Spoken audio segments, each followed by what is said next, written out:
Twins left. Check zone. Check zone. All right, we're going to get Brown, 570, wide curl on 2. 4-3 stack, slant strong. Open cannon, Mike Pop. Hello and welcome to In the Huddle. I'm your host, JT Thomas, broadcasting live from Sabin Station. I'm here every Wednesday from 6 to 7. If you don't catch me here, make sure you check me out at thedpost.com. Joining me this week, Ed Green, 1994 to 1998. Alex Shook, 1988 to 1991. Screwed up again. 87 to 90. 87 to 91. 87 to 91. 87 to 91. And my good friend, Garrett Thompson, 1994 to 1999. I got that right. Well, hopefully I did. 95 to 99, but we'll take it. It's only the 10th week. It's only the 10th week. But there's a lot going on and certainly have a lot on my mind. And before we get started, I want to just share some breaking news. And then when I say breaking, it kind of happened late last night, early this morning. Former Mountaineer Stedman Bailey, currently with the St. Louis Rams, was involved in an incident that is being reported that he was shot. And, you know, that's just terrible to hear. And I just want Stedman to know, and all the Mountaineers fans to know that we are with Stedman, and we hope that he recovers quickly. Certainly we'll keep him in our prayers. And again, it's just so important for us to highlight and be able to say and be proud of our guys when they're doing so many positive things out there. So again, Stedman, just want to wish you well, man, and hopefully you get better. We can see you doing the things that you love. Guys, with that, we're going to go ahead and break the huddle. Let's do it, and get moving and start talking about the Mountaineers last week against KU. Ed, we'll start off with you. You were here last week, and we had a lively discussion about KU, and we were kind of concerned because they played TCU very well. I mean, it was a close game. In fact, TCU pulled it out late. What happened? What happened to KU against WVU? We were really concerned about them, and they really just didn't show up. Well, like I said last week, JT, I was concerned, but then again, I wasn't concerned. I was concerned from the fact that you just mentioned that they played TCU so hard. So there was a lot of positivity on their end. So you have that momentum coming back. Even though they lost to TCU, I think they believe that they can win against the WVU because TCU handled us pretty well at that particular week. So I was a little fearful of our team taking it lightly, but that was a blessing. Had they gone and gotten blown out by TCU, but then had that strong showing against us, I don't know how well we would have been able to recover. But since we saw their potential, I think Coach Holgerson used that to his advantage, and they didn't take him lightly. And then they did what they were supposed to do. You know, Ed, the Mountaineers are 6-4. KU is 0-11. We kind of knew that they were in a rebuilding year, but with the new coach and all, Alex, why would a team, after playing TCU so well, that was a very close game. Although last week we talked about Trayvon Boykins not finishing that game, KU played with a little tenacity and really did well against TU, but yet against the Mountaineers, it seemed like it was almost practice out there. Kansas stinks, as far as I can tell. Kansas is not very good. And I think this is one of those games where it's more about West Virginia than it is about the opponent, that if we go in there and take care of business, and I like it that Coach Holgerson now has realized what this team's going to be about. I think it's going to be about a power running game and playing some defense, playing to our strengths. So we went in and took care of business. The TCU Kansas score, you throw that one out the window. I think that's probably more about TCU's mind frame than Kansas being somebody who they aren't. I think we showed who Kansas was. We're a whole lot better than them. And, we did what we were supposed to do. Last week, Gary, we talked about comparisons in terms of how many freshmen KU had. They had 5 freshmen. We talked about our young guys. In fact, we have 5 or so young guys playing on our offense. But in the battle of the young guys, our guys did quite well on offense and defense. When we think about what happened that day, we had 3 rushers that rushed for more than 100 yards. Was this a game that guys like Russell Shell and Lindell Smallwood thought that they were going to be able to do that kind of stuff? Oh, yeah, definitely. I think these guys, sometimes you look ahead in the schedule and you see guys teams that you feel like you might be able to pad your stats. Unfortunately, and no disrespect toward Kansas, I think Kansas is just one of those teams. Like you said, 0-11 in the Big 12. You don't really expect them to be a dominant team. They're usually at the bottom of the conference. What we saw was essentially Kansas doing some of the same things that we do, but not as well. Their freshmen came in and played a heck of a game against TCU, probably put everything they had into it. And like I said before in the past shows, that you just can't get freshmen to show up week in and week out. So with the game, with the intensity that they played with the TCU game, you just can't expect them to come back and play with that sort of intensity. And it showed, like you said, it looked like practice. It didn't seem like they were ready. It didn't even seem like they had the same energy. Right. And so our freshmen, I guess it was their week, showed up a little bit more, and we had a good game. You know, I thought all week, throughout that whole game, all I said on Twitter and Facebook was this game happened at the right time. The Mountaineers kind of needed a game like this to kind of bust it wide open to say there's so much potential, and specifically down the line, we will have more, I guess we see have a better outlook in terms of what our team will be in the future. Stat-wise, WVU had over 426 yards rushing. Total offense, Ed, 630 yards total offense. Yeah. Kansas, 221 yards total offense. We just dominated the team all around the field. On all three sides of the ball, this team was really overmatched when it came to the Mountaineers playing them, and we did not let off at all. There was no drop-off in terms of when we brought in our second team. Alec, let's talk about Skylar Howard in terms of what he was able to do that game. He really controlled the game. I mean, he did well. I think he didn't throw as many interceptions as he'd done in the past. Talk about it. I think this is going back to maybe Holgerson's philosophy with this offense evolving a little bit. We're not going to put so much pressure on Skylar Howard, who's shown in the bigger games to have a propensity to turn the ball over at times. We're not going to put so much pressure on Skylar. We're going to focus on the running game. We're going to let Skylar run the ball. And I'd like to run the ball against that Kansas team. I think that there was a lot of holes there. And, you know, that's not to disrespect Kansas too much. That speaks to our offensive line. We did it against Texas too. So, you know, moving forward, I think we're going to be a running football team, at least for the balance of this year. And I think beyond that, you know, Skylar Howard's the man at the helm. We don't want him throwing the ball 40 or 50 times a game in this air raid offense. We want to pound and ground and pick our spots when we're going to throw the ball with Skylar. And he did a nice job managing the game. You know, one thing I thought that was really good about our team was in the red zone. We were 4 or 5 when we were in the red zone and had an opportunity to score. And really, that's where we really dominated the game at, is in the red zone. Every time there was an opportunity to score, the Mountaineers did a great job of coming away with points. Ed, speak to the thought process in terms of those linemen when they start smelling a score. How, when they're close, or they're in that red zone and they want to get in the end zone? Well, I think the entire offense gets a charge when they get inside that red zone. Specifically the offensive line, they want you to, you know, you want your number call. You want that ball to run behind you.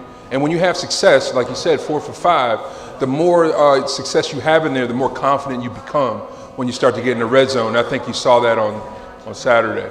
I think offensively, you have to have a mindset, and for a while there, we didn't. When you're in that red zone, it's you got to capitalize. You have to. We didn't do too well statistically with that, you know, when we were on our losing streak. But I see now that the guys are starting to believe. Again, KU, to be fair, is not the caliber of team that let's say TCU is. At the same time, what they needed to do on Saturday was show that they were not going to play down to that level and start performing like Mountaineers should.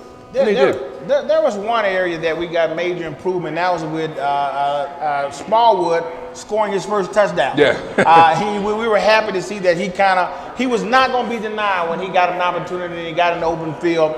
He was not going to be denied. He went in there and banged around a little bit, got wide open and scored a touchdown. And then that was followed up by Shell. Shell did a good job. I mean, this is the second time I think scoring a touchdown in back-to-back games. I'm sure that says a lot for him right now in this particular point in the schedule. He's doing quite well, and hopefully he does continue to do well. But let me just point out this one thing that happened that game. As I mentioned earlier, all three backs had over 100 yards rushing. The last time that happened was 1969. So just imagine that. How hard is This is that? going to be your trivia question. Who those three were? We'll see. We will see. We will see. But what you know what was good about that in terms of our guys scoring early, it gave other players the opportunity to get out there and play a little football. And Jordy Thompson, just imagine this: Jordy Thompson was the leading receiver for that game with 6 catches for 68 yards, which means we didn't really throw very much. Right. We did a great job of running the ball, and it actually kind of spoke for itself. Let's talk about it in terms of where we are as a program when it comes to preparedness, playing games like that. I mean, when I'm thinking in my head, Alex, as I speak, is we came off that losing streak. This is the third game in a row that we've kind of pulled it together. The whole team is kind of rallying behind Coach Overson and really getting it done. Well, I mean, we're playing a different level of competition. Number one, at the top of the Big 12 is the top of the nation, really, in terms of level of competition in football, with Baylor, with Oklahoma, Oklahoma State, TCU. Those teams were at a different level than what we're playing now. That being said, all these Big 12 teams, except for perhaps Kansas, have great athletes. Iowa State's going to be a big challenge for us. Texas had great athletes. So, we're getting on a little bit of a roll here. And I think it's good to see that the coach is willing to perhaps change his philosophy and move away from this air raid concept, not be so wedded to that, to the detriment of the team. That we're committed to running the ball now. We're committed to not putting so much pressure on Skylar Howard. And I think it's nice to see some depth. We've had some offensive linemen go down. We've seen some new offensive linemen, Mateo, Underwood, and probably most impressively the guy from New Jersey, Lazard, who's come in at tackle. It looks like a different offensive line that we're playing with him in there. And hopefully when Yodny Kajusti gets better, that'll just more wealth in the offensive line, because that's where it all starts. I agree with that. It is. It's been very interesting for us to sit back and watch this team all season long. They just seem to get better. I mean, although we struggled in October, November actually. October. We've seen them gotten our stuff together, Gary, and we're a better ball club than we were a month ago.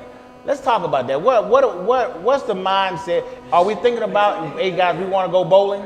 Is that what's on the mind? No, I really think that, as much as we have, and not us specifically, but the media, the Morgantown, other WVU fans have criticized Coach Hogerson and what the play calling may be like. I have to give him credit over the last couple of weeks that he has made the adjustment. He has played to our strengths. We have, and still for me, as things go right now, at this point in time in the season, I know it may be a controversial pick, but I would pick our offensive line as the MVP of this season. Absolutely. Because the way that they played early in the season, I was really down on them for not getting the push, for not being aggressive, for not being tough enough. And then somewhere, fifth game in or so, sixth game in, they really started to get some pushes on the line. All year long, Smallwood has been running effectively. We've got a chance to see Smallwood run effectively. And when you want to be a good team, that's what you have to do. Put teams away early, because the backups are very important. We see that with Carl Joseph being gone, and we're going to see that in terms of our wide receivers as well. And we're seeing it with the offensive line. So I think right now the adjustment has been made by the coaching staff, and the players can get behind what they see working. And so they buy into that and they feed into that, and you play a little bit harder for someone who you feel is putting you in the right position and giving you a good game plan. I thought we couldn't have said that better. I think he did a great job of kind of articulating where the team is in terms of being ready to do what it takes to win the football games. Last week before last, the challenge was put on Smallwood by Coach to score a touchdown. Oftentimes you might get guys will say, well, give me the ball, you know what I mean? Yeah. But he really didn't do that. He kind of just took his time and said, you're right, Coach, I'm going to get it in there this time. And he got it done. I'm really proud that Smallwood took that challenge and scored his first touchdown. With that, I want to take this moment to break in our program and get to giving away something. As you guys know, every week, if you come down here to Saberton Station, around 6 o'clock, We'll be doing this every week. At this time, we got a trivia question. Now, be very, very pay close attention to this trivia question. I know I got one or two guys out there who think they may know this one, but pay very close attention. Who scored the second touchdown of the game? A, Russell Shell, Terrell Chestnut, or Wendell Smallwood. C, raise your hand if you got the answer. Chestnut. Terrell Chestnut scored a defensive touchdown. You're absolutely right, sir. And you're starting to get those these koozies. Your 12-pack is getting close. It's getting close, Ed. A couple more, he'd be done. Sir, we will make sure we get. Now, this is the test. This is the test for our guy who is down here every week answering all these questions. Now he is. You're 1-1 on these passes. Now, here we go. Second pass. Got it. There we go. One hand. That's the He is confidence doing a you're great talking job. about right there. And again, sir, thank you for coming down here. We'll make sure we get you one of these koozies. Guys, to win these koozies and get a pass from yours truly, you got to come down here. You got to come down to Saberton Station. We're here every Wednesday from 6 to 7. If you don't catch us here, make sure you go check us out at thedpost.com. I want to know if he can name the 3 guys in 1969 that rushed for 100 you yards. could do that. I'm gonna throw you get the whole bag if you can do that. Yeah. Guys, that was a great trivia question.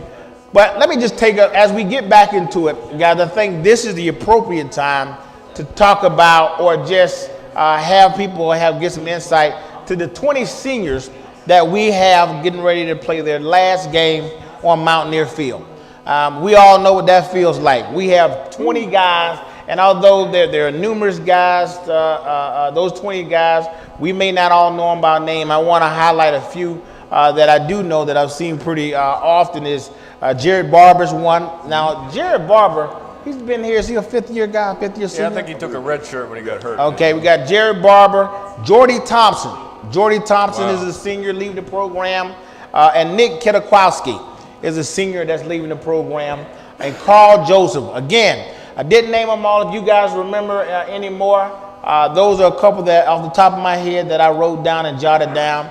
But certainly appreciate all the seniors that contributed to this ball club, and we know that through your commitment, WVU is a better football team than it was before you got here. So again, I just wanted to thank those guys. And guys, if you have any words of encouragement for any of our seniors that are preparing to move on and play their last game for the Mountaineers here this upcoming Saturday. My thought process at that time was just to take a snapshot. When you came out there and they call your name, that this is something you want to remember, that this is the last time you're going to do this, the last time you're going to run out on the Mountaineer Field. It was kind of a special moment. And I remember we were playing Rutgers. It was 1991, and just looking around and trying to soak it all in and listen and remember when they called my name. And it was a special day, a lot of fun, went out. I think I caught a touchdown that game, and we won. James Jett had a long touchdown that game, so it was nice. I think that made us go 6-3, and then we got stomped the next 2 games by Miami and Syracuse. Not stomped, but the senior night was fun. It was a lot of fun. All right, what you got, Ed? Well, I tell you, the last time that you put on that uniform, you think you can prepare for it. I think everybody takes that moment and tries to just record everything mentally. But I know that it really didn't hit me until the next season that I was not playing anymore, and it became difficult. Yeah, when I had to stand out and buy a ticket like everybody else.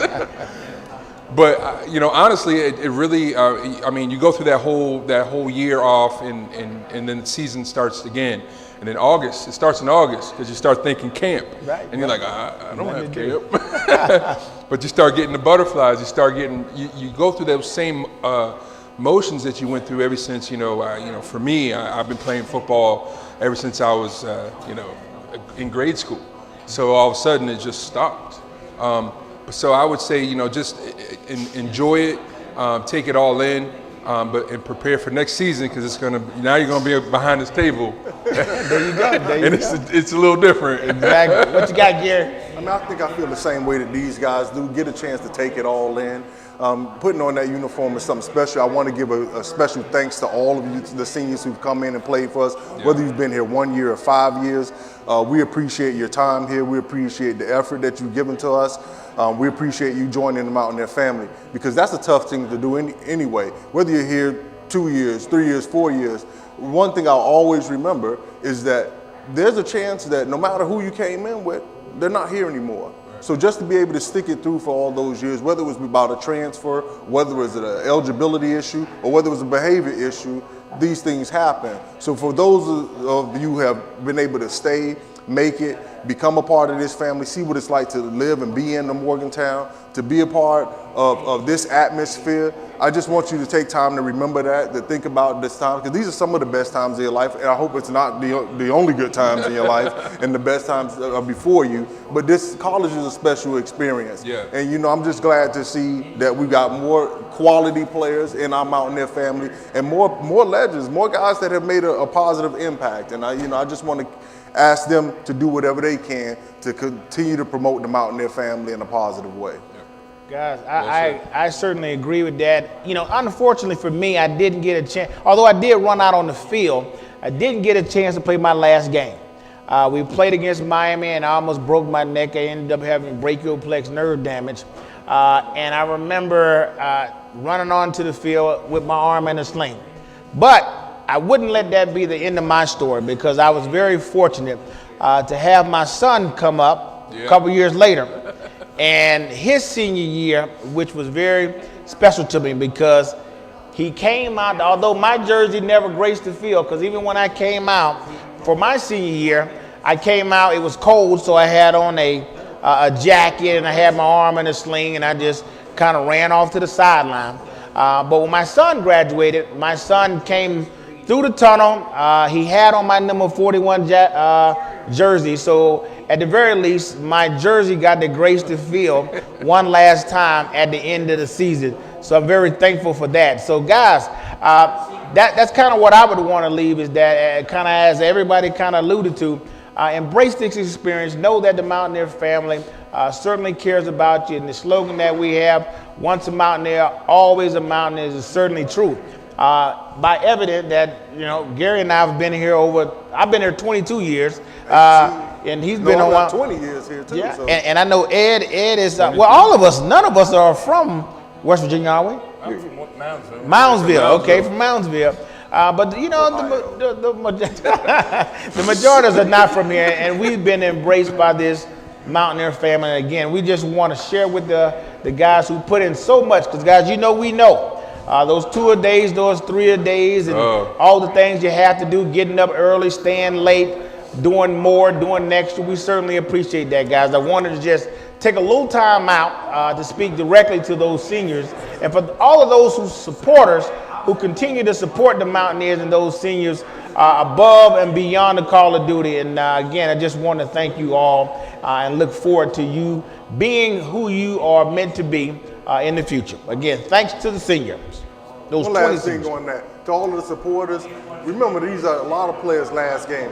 Come out to the game, see the guys play, see them off for their last time so they can have a goodbye. Yeah. Weather's getting better too. I was looking early in the week, it was like 40 and rainy. Now it's like 50. It might not be raining so bad. So It'll be fine. be all right. Support them. These Florida guys can come out in the weather. JT's got a hoodie and a sweatshirt on. Exactly. West Virginia people. Come on out and cheer our guys along. You know, let me jump back into this trivia question, because it's that time again, but we'll talk about the importance of coming out and supporting. Guys, it's that time again. We want to give away something. You know, every week I'm here and we give away these koozies. All you got to do is come down. We're here every Wednesday from 6 to 7 here at Saberton Station. As I always say, if you don't catch me here, make sure you check us out at thedpost.com. All right, here we go. True or false? This is our true or false for today.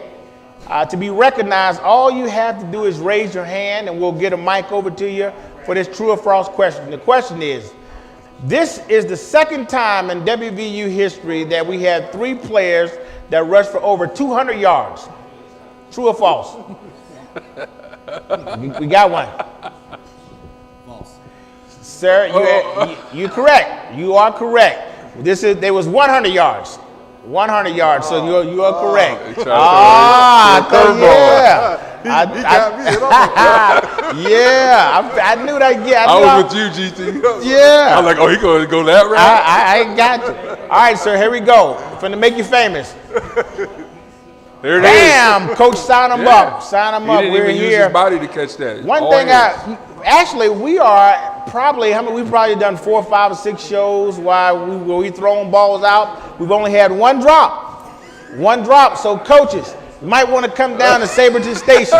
We got wide receivers down here. They doing quite well.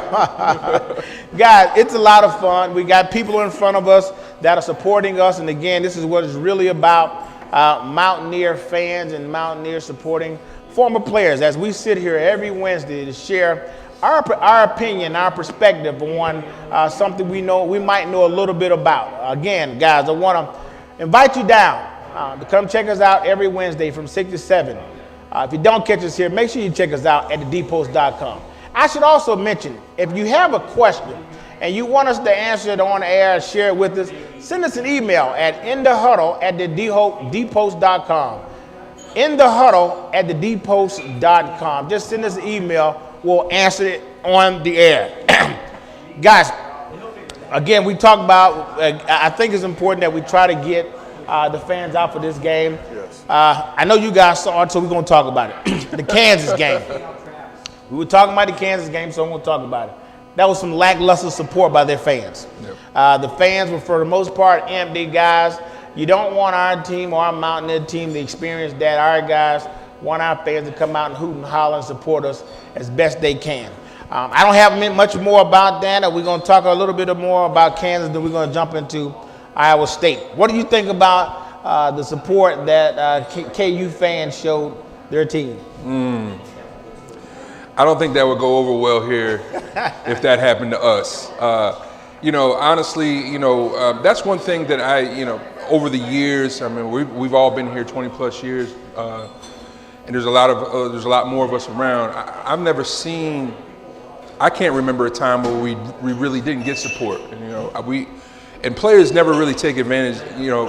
We don't really look at that as a thing that is the best way to really put it is, as a player, you get a big charge from looking out in the stands and your support. So if you go out and you look at empty stands, you feel like somehow you've let them down. So the energy level just tends to drop on the team. And I think KU kind of experiencing that. I mean, again, it's hard to support a team when they're not doing well, but that's when your supporters really need to be out. Absolutely. And the Mountaineers, as long as I've been here, I've never seen that as an issue. They're always there. So. Kansas basketball school. Yeah. I knew you were going to go there. How long they're all going to be. I don't even know if they were any good when, I think, was it Gale Sayers played out there? Yeah. Last time they were good, but that's just the way it is. They were 0-10, 0-11. These games are expensive.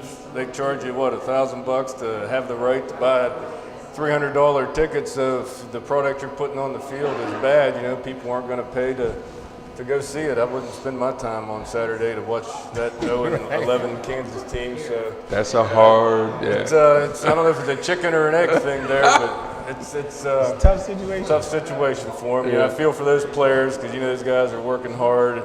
Anyhow, they're not getting it done, but they're working their hard, sticking their necks out there, and hopefully they can get to some degree of respectability. The way when you beat them, it means something at least. We'll get there. What you got, Gary? It's hard. It's hard because, like you said, you don't really want to see. Part of being a fan is you want to go see sport and you want to go see a good product. The other thing is, though, if you're a fan, and you should show some loyalty. And I can remember playing NFL Europe. We had the worst team in the league. I had nothing to do with that because we had the #1 defense, so let that be known. But we went 0-10. And in comparison, the Barcelona team was 10-0. They got about 5,000 fans. We averaged in NFL Europe 50,000 fans. So it was like being in college again, being on Mountaineer Field. 0-10. So that tells me the German team they were coming to see us play. They didn't care who was on the field. And see, that's what I see sometimes at some schools, and it has happened here a time or two, where attendance is heightened based on the ranking of the opponent, which sometimes makes me feel like you didn't come to see me play. Right. You came to see the other team play. So if Kansas has an issue with fans, right now it is because of the product they're putting on the field. We know they're not going to have any basketball attendance issues. No. And so, right now, I'm just going to challenge any fan. If you're a fan, then stick with your team. Go out there and support them because they need that support. And sometimes that extra 10,000 makes a heck of a difference in that effort and the way that they push and fight to get that scrappy win. Let me ask you this, though. Kansas fills their stadium. How's that game changed? Right. I mean, come 2 years ago. 2 years ago, they beat us there, right? Before they had the coaching trouble, we talked about it on the show. Right. Well, they ended up beating us in Kansas 2 years ago. So they're 2 years removed from having a capable team. Right. Funny story, though. I visited Kansas before I came to West Virginia. Mm-hmm. They had a nice little system how they do the recruiting, which is really, really neat. And I had a great experience in Lawrence. I went to JUCO in southeast Kansas, a little small city called Fort Scott. And KU, I've been spent 2 years there. So KU was the big house on the hill. But I'm glad that I was tapped on the shoulders. A few guys said, come on over to West Virginia. And I made it here, and it's been great. Remember, Kansas ain't got no Florida connection. No, so, right. They were in the Big 8 then. If you think about when I was there, they were in the Big 8. You had Nebraska, you had, all those teams, Colorado, so it was kind of attractive, and we were in the Big East. But let's go ahead and move on. I want to end by sharing some good news in regard to the guys who did well this week. WVU offensive champion was Russell Shell. Russell Shell had a great game, scored 2 touchdowns. Defensive champion was Terrell Chestnut. Terrell Chestnut had a pick 6. And the special team champion was Nick O'Toole. Nick O'Toole. Congratulations to those guys. And again, guys, continue to work hard. Your hard work definitely pays off. Guys, let's move on to Iowa State. Iowa State is 3-8, and they've been in the news. Their only win has been against Northern Iowa, Kansas, and Texas, to say the least. They beat Texas. And we talked about that here because we thought that they would, since they beat Texas and Texas had beaten Oklahoma, that they kind of renewed their effort. But yet they fell short against Kansas State last week. Now, we're getting to the numbers of this thing, but in the consequence of them losing, right after that, they end up announcing that Coach Rhodes, this was going to be his last game. So, the 3-8 season wasn't good enough in Kansas. Been there. In Iowa's been there 7 years. Let's talk about the dynamics of a team coming into Morgantown with a coach who is on the ropes, who are heading out. These guys are going to be playing their butts off, trying to send him out the right way. What do you think about it, Ed? Well, I think what you're saying is absolutely right. I think that they're going to stand behind the coach. They kind of know that this is the end of line for him, and they want to let him know that all of this is not done in vain. Hopefully, they display strong character in that respect, and they continue to keep fighting. I can't imagine that's never happened to me as a player, where I was that I knew during the season that the coaching staff was going to change. I can't speak from that, but I think that would do something to me. I think that would probably challenge the morale of the team. But I really, for the sake of their team, because I do respect them, anybody that gets on that field on Saturdays or Thursdays or Sundays, I respect the fact that they, work hard at that craft and there's that team element. I think that might actually supercharge them, maybe, or it could drag them down. So it could go either way. So, think about Paul Rhodes. I don't like him. if you all remember, he was the architect of the Pitt defense in 2007. Yeah. That beat us in the infamous 13-9 game. Yes. Cost us a shot in the national title game. Yes, so. I don't have any sympathy for him. Right. It does provide some concern that they're going to be, supercharged? Yeah. They're going to be pumped up to play for their coach. But, if we've improved like I'd like to think we've improved, I hope we put an epic beat down on Paul Rhodes and run him out of the stadium, and he can go off and collect his $3 or $4 million buyout, and everybody can feel sorry for Paul Rhodes. But it ain't gonna be me. It ain't gonna be me. I still remember that 2007 game. I tell you, Alex he knows how to bring it home, doesn't he? Gary, go ahead and follow that up, Gary. Well, I mean, it's hard to because I feel the way that you feel. You're Mountaineer, you're for the Mountaineers.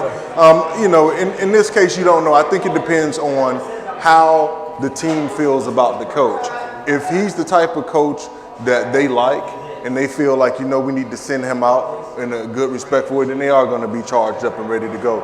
If there's players and there's grumbling in the locker room like, good, thank God, he's gone, we can't wait to get the new guy in here, it's not really going to matter much.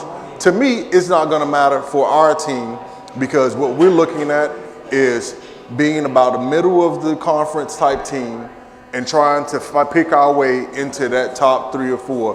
Right now we're trying to make sure that we don't get into the bottom of the conference.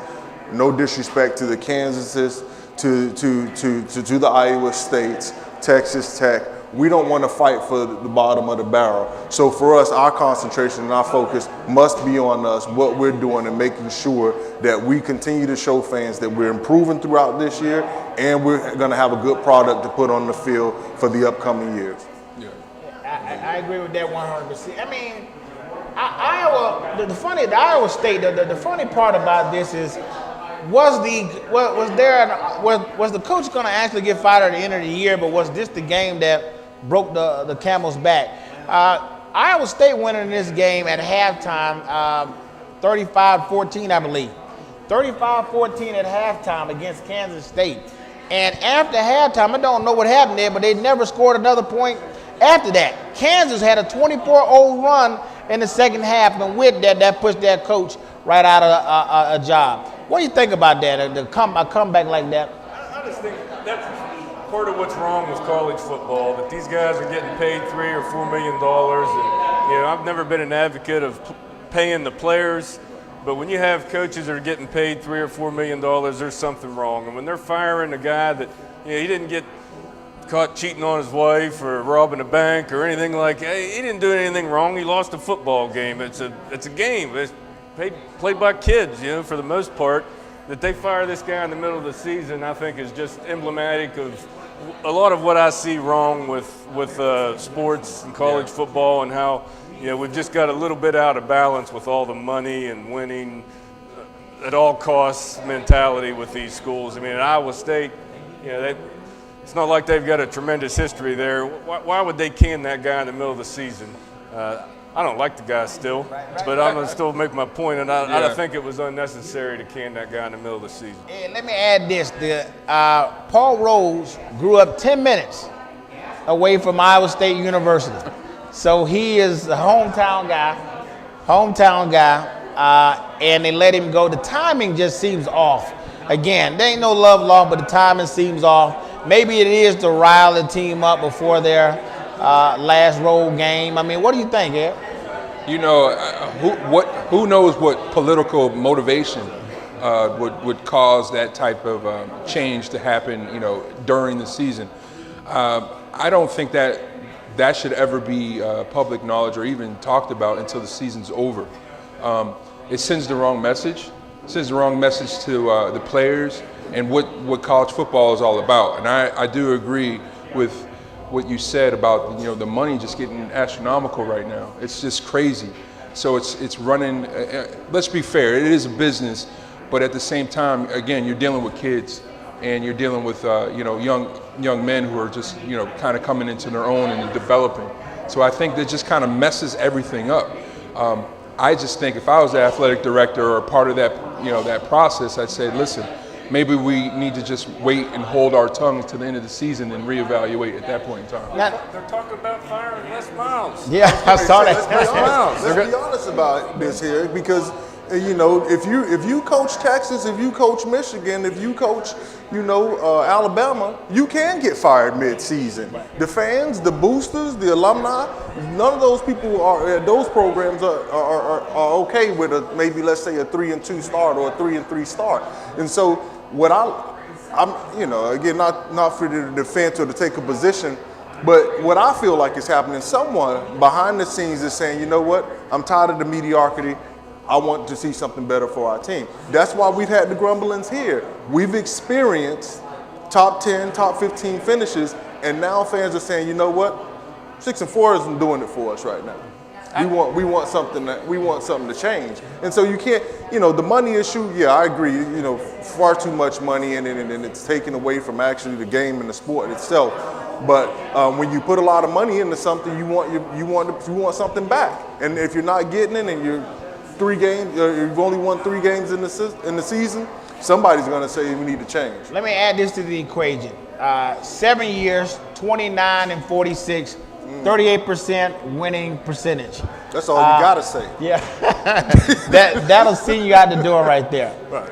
My thought was more towards they're going to pay this guy a multi-million-dollar buyout. I heard they're talking about paying Les Miles like 14 million or 17 million. I mean, how many people in Louisiana don't have anything to eat tonight? How many kids can't afford to go to school? How many kids are incurring a ridiculous amount of debt to go to school down there to get a public education? And they're going to pay a guy $17 million not to do his job. Right. It's something's wrong. It's turned upside down. Well, fans, you see what we think about it. You're going to get it from the players. This is what we talk about. Right. These are the issues that we talk about off the camera. You're only going to get that down here at Saberton Station, every Wednesday from 6 to 7. If you don't catch me here, make sure you check us out at thedpost.com. Gentlemen, it's the time of the program where we extend an opportunity for the fans and people in the audience to ask us questions, and we'll certainly try to answer the best we can. So guys, if you have a question, raise your hand. We'll get a mic over to you so you can ask the question, and our panel will do our very best to answer it. I noticed the Mountaineers have 2 number 5s, the backup linebacker and the wide receiver. How can that be? It's the foolishness of college athletics. Look on any team right now and across the nation, watch any football game, I'll see 2 number 5s on the field at the same time. So I just think that's just part of college athletics now. I guess if you want a number and I want a number, they can't find a better way to, give it to one of us. So they decide that both of us are wear it. Everybody gets the trophy. What they used to Everybody do happy. do bull in the ring. Right. Yeah, bull in the ring. You want that number? You want to fight for it. I'll take number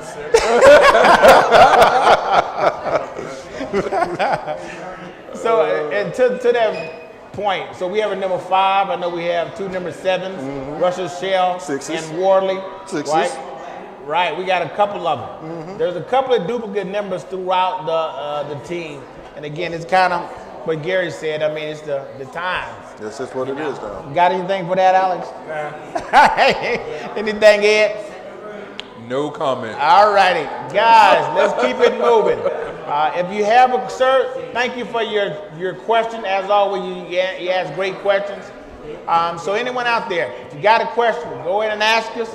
All you got to do is raise your hand. We'll come over to you and answer your question the best we can. Any more questions? Shy crowd. Last time we did this, as soon as we stopped, we got like 1,000 questions. Yeah. So if you got a question, anything that's on your mind, feel free to ask us. I got a question. My question is, do we want to go to a bowl game in Texas or to a bowl game in Florida?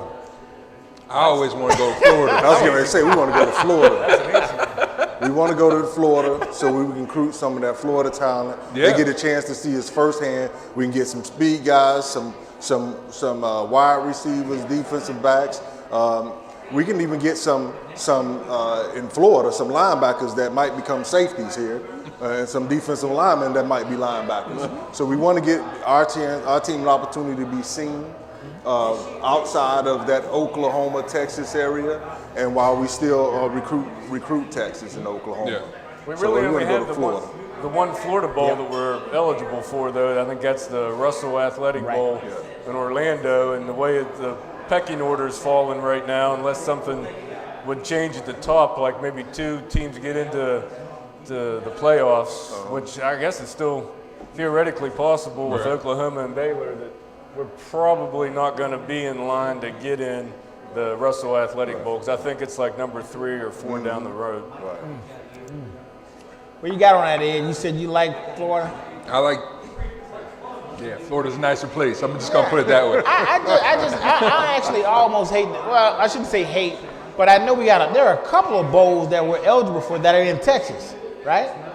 Don't benefit us, you know what I mean? Right. It benefits those Texas teams. And I kind of dislike that, but hey, I mean, it is what it is. I'd like to be able to recruit, play where we got guys where we can recruit. But I guess it's like that across the country. So, again, that was one of the questions that I had, that I wanted to certainly play down south. Don't want to play anyone too far out west. I'd rather be down south than either out west. Guys, if you are not able to be here and you're not able to send in emails to inthehuddle@thedpost.com, I want to give you a way to win a Visa check card every week. Every week, if you go to our website and go to In the Huddle, click on In the Huddle, there's a little box under there that says you can win $100 every week by going to our YouTube channel and writing down a comment. It's just that simple. All you got to do is comment on the feed, and you're automatically entered into a chance to win a $100 Visa check card every week. That means every week you see us here, somebody's winning $100. So guys, again, I just want to encourage you to stop by and check us out, or go online and check us out at thedpost.com. Guys, as we do always, if there are no more questions, going once, going twice, all righty. Fans, we want to thank you all for coming out and supporting. I want to thank my guests and panel for coming out every week entertaining. Guys, until next time, huddle up.